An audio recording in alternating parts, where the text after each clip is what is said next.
Today we're following one certain kind of bun. What is that? So he will introduce us a porcupine one. Porcupine. Yeah.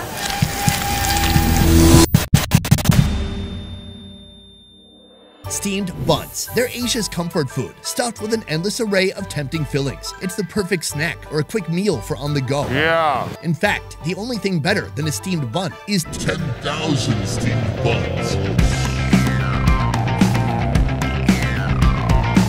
In this exclusive series, we're digging deep into food factories that are mass-producing the affordable and convenient products we all take for granted. We met a lady today. She's making 600 kgs of rice paper a day. Wow. How many kgs do you make in a day? 8 tons. Oh, 8 tons? Yeah. Oh, that's way more. Today's mission, breaking into one of Asia's most productive steamed bun factories. Here, we're getting a rare look at how these beauties are made behind the scenes. Some are savory, some are sweet, and they're all stuffed full of the same thing dreams are made of. Smells good. So how do they do it? How do they create heavenly mouth pleasure on an epic scale? Have you ever seen cooking on this level? No, never. It's wild. I love it. Let's find out. But first, a quick history lesson on these dreamy, steamy snacks. The origin of this creation dates back to long ago in China. Through generations of migration throughout Asia, the dish became widespread. In fact, many Asian countries seem to have their own take on the steamed bun.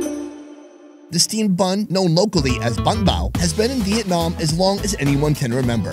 30 years ago, this man started his own buns business, taking the entire industry to the next level. Right now we are at Thọ Phát factory, and you, sir, are the CEO of Dumplings. Nice to meet you. Meet the man himself, Mr. Thọ. Everything you see here all began at a humble alleyway dumpling stall. He and his wife sold pork dumplings, and that's it.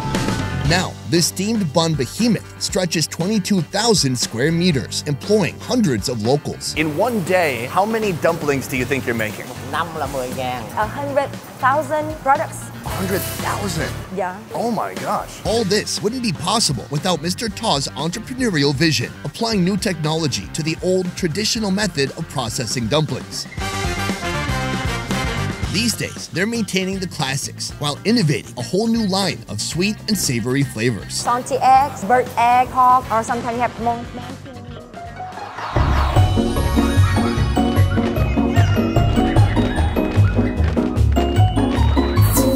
A lot of things inside, yeah. Just tons of different possibilities. Do you think I would be a good employee? I would only eat like maybe 10 bun baos per day.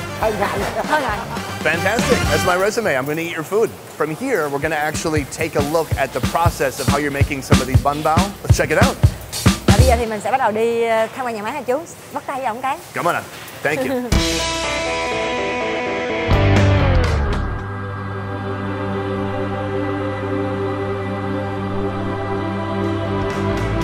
Creating the perfect steamed bun is no joke. It involves long, meticulously engineered processes, hard work, and pinpoint execution, from preparing raw ingredients to mixing and packaging. To help us understand more, Mr. Tung, manager of this facility, will give us an in-depth tour, starting at the birthplace of any bun, the dough mixing room. Here we've come to the dough making room. Can you tell us what happens in here? So basically, all of the flour will be bringing here, and then they will do the measurement. Then they put some other ingredients like yeast, like water, and then they put into the machine. Within 7 minutes, they have this dough. Each of these humongous dough batches can weigh over 30 pounds, making up to 700 buns. After mixing, the dough comes out rough and wrinkly, like how I'm gonna look in a couple of years if I keep eating like this. As it takes a pounding in the flattening machine, the dough becomes smooth and consistent.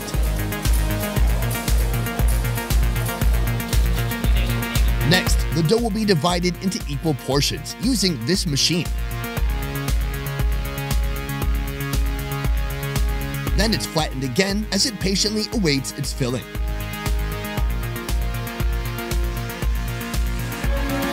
When you think about bun bao, you think about nice doughy steamed bread, and you think about juicy pork dripping out of it, right? Yeah. This is where all that begins, the pork room. Right now, we're seeing how they make one of their classic savory pork buns. First and most important, the pork. It starts by going through a specialized defrosting machine.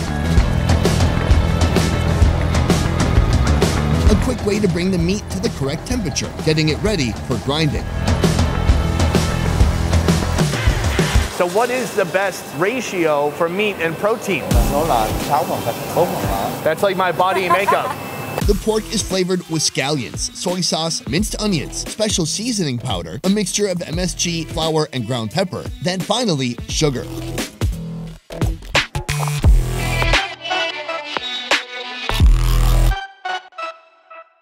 On the assembly line, a massive team of dumpling do-gooders swarms around a conveyor belt to assemble the dumpling ingredients. The pork is divided into smaller portions, then manually placed inside the dough. The team takes turns also adding salted egg, quail egg, and a piece of chasu pork. Everybody here, about 10 people, are grabbing it and kind of cinching it closed. And then from here, it's gonna actually head to the steamer. Oh man, all this raw pork is making me hungry. Way more than it should be. After steaming, the buns are packaged, ready to hit the road.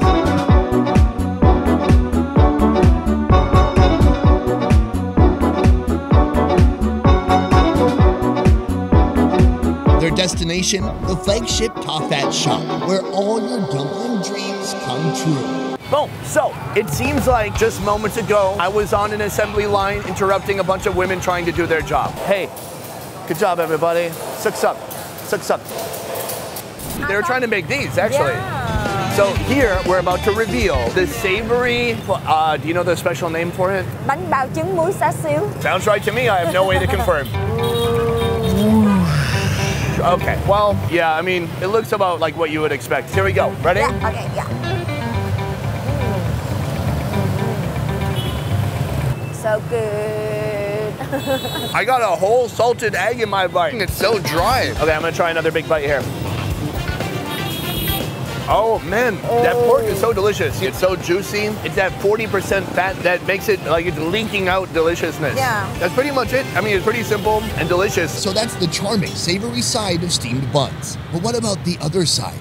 The sweet side. So all kind of the sweet bánh bao is made in here, the filling.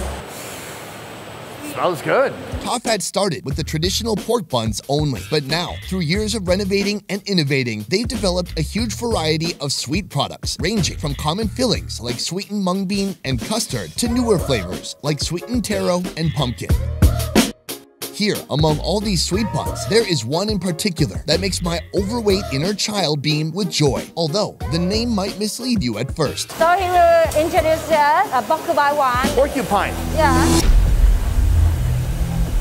Are there real pieces of porcupine inside? Okay. So the special thing about that one is the custard filling inside. Ah. But the shape is like the porcupine. It has some guy. The making of the custard filling. They start by pouring eggs, sugar, and condensed milk into a giant mixer. After it's all blended together, flour is added to create a smoother texture.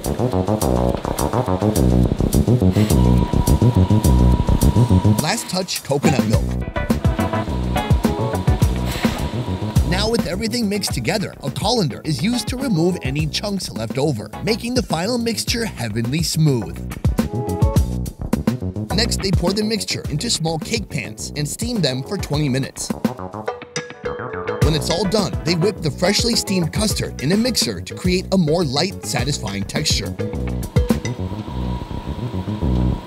The same type of dough is used for both savory and sweet buns. This machine is used for both wrapping the dough and the filling together, automatically shaping them into what may resemble a porcupine body with a tail. A team of design experts then manually cut the back of the dough ball to create the appearance of porcupine quills. So basically, they cut the tail like this. Oh, the tail becomes the nose? All right, this one is mine. Beautiful, spiky, bold. And then this is hers. And it looks like it's having a bad spine day. Can we ask somebody, hey, is this savable? Or oh, just throw it away in the garbage. Meet their standard. Oh man, we really blew that. Then, the porcupine buns head to the steam room. Usually I go to a steam room when I'm hungover and I'm trying to feel better. This room is divided into 3 separate sections. The yet-to-be-cooked section, the the cooking section, where trolleys containing 14 racks steam for exactly 13 minutes. Then, finally, the already cooked section. Everything moves in one direction, heading into the steamer on one side, and once finished, being pulled out the other side, where the trolleys make their way to the cooling room for 1 hour before heading to packaging. Right here, we've reached the end of the line for our little porcupine friends. Using this tool, some kind of edible ink, they create eyeballs for the porcupine, and after that, it's a sentient being, so it's actually quite a burden for the porcupine. It never asked for this life, but here it is nonetheless. After packaging, these little porcupine dudes will be shipped out to supermarkets all over the country, excitedly waiting to be adopted by people and their stomachs. The moment has come. Dessert buns. These are freaking adorable. The next hardest question, do you eat the head first or the butt? Okay, I'd rather have a bun on the side. I'm gonna eat the butt. Cheers. The bread is the same soft, steamy, bunny bread, and then the custard is sweet, but not over sweet. Here's what I like. In the front, it's like a grenade just went off, and now he's crawling to safety, and you're like, Porky, you're gonna be okay. And then you see the backside, and you're like, oh, actually, no, Porky's done for. I'm gonna have another bite. Here's the left cheek. Does it remind you to any other dessert of any other country? Like an Asian steamed bun shaped like a porcupine filled with custard? No, that doesn't remind me of anything. Now you might be wondering, what could possibly be cuter than a porcupine bun? Well, allow me to introduce the pig bun. The production process for these guys is pretty similar. They use the same dough, but it's dyed pink with food coloring. Inside, they have the same custard filling. They head into the shaping machine, and the Thọ Phát team manually adds on ears before they're steamed and packaged.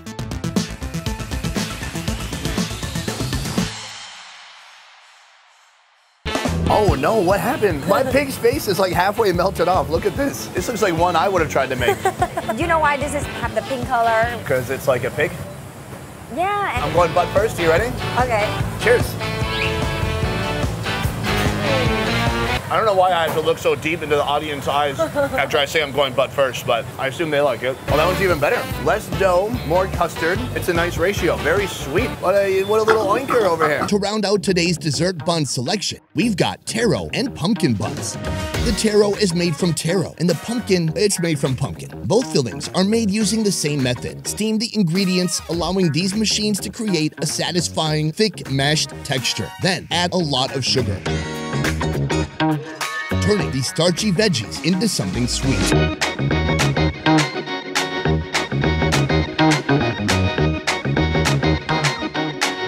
Steam, package, eat. They put a stamp on top. What's it say? It's mean food. When you eat that, you have your own happiness and have a good fortune. Oh yeah, I hope so. How do you feel? I feel like someone dropped a cup of sugar into some mashed potatoes, and that's what I'm eating. But I think usually when people have this one, they will have a cup of hot tea, so it will balance your taste. Oh, it looks like Thanos' testicle. There's one more uniquely. Oh, there's a lot of ambulances on this street. Because next year is two big hospitals. Oh, it's a popular street to die on. As you can see here, they try to make it a little bit look like the real pumpkin. This is the color pumpkin, and this is the leaf. Not really smell pumpkin, right? So there's just a hint of pumpkin flavor, and maybe almost a little bit of marshmallowy flavor in there too. Pumpkin belongs in soup, not in dessert, but they've put enough sugar in here that I dig it. Boom! Bonus food item. Yeah, you thought we were done? We're not. Not only is that factory making bun bao, they're also making dim sum. Dim sum is a type of traditional breakfast originating in China and slowly amassing popularity around the globe. Let's go back to the factory and take a look. There are potentially hundreds of dim sum dishes, but here in Thọ Phát, they specialize in just a few. Most notably, their hakao and shumai. We have come to the dim sum wing of the factory here. You are the dim sum manager, yes? Hello? Xin chao. Meet Mr. Luan. They call him the Shumai Sergeant. He's in charge of what takes place here. I'm curious, is it just an easy and natural transition to go from buns to making this kind of dim sum, hakao, shumai? So basically, all of the filling inside have the same ingredient with the pork. The skin is just a little bit different. The chewy hakao dough is made from 4 different types of flour.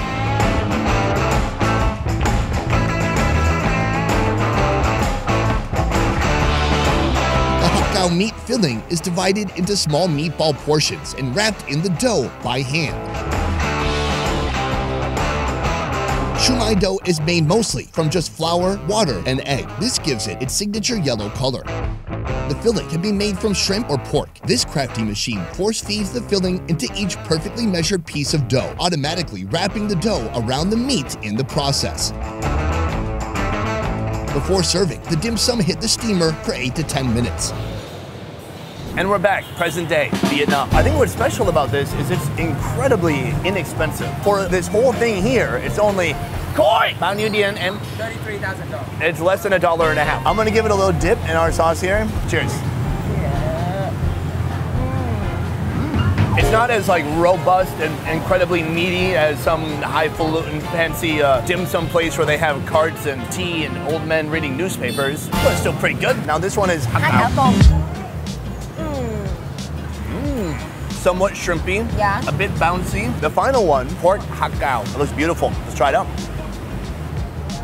Somewhat similar pork to the bánh bao, but a little bit different seasoning, I think. Yeah. My favorite here out of all these is a shumai. Shumai? Siumai. Siumai. Every country says it kind of different. It's got a little pork, got a little shrimp, and a nice little bouncy texture. I have now been to over 5 factories in Vietnam. Thọ Phát has got to be one of my favorite, and gosh darn it, I hope more people around the world can experience it. And I believe that someday Thọ Phát will have their name on the world map of bánh bao. And one day I'm going to show my parents that pumpkin can be a dessert, and after they slap me, they might try it. Mr. Thaw's journey is a true rags to riches story. One man started with little more than a recipe and an idea, and through years of persistent effort, he went from an alleyway vendor to one of the biggest producers of steamed buns in Asia. Like any typical entrepreneur, Mr. Thọ isn't quite satisfied with where he is now. Are you ever blown away when you just think back to where you started and where you got to now with this company? Chưa được. No. Chưa, phải hơn nữa mới được. Oh. As he keeps his vision for the future strong. Mr. Thọ has taught me a lot in our short time together, but most of all, I've learned that pumpkin makes a pretty good dessert.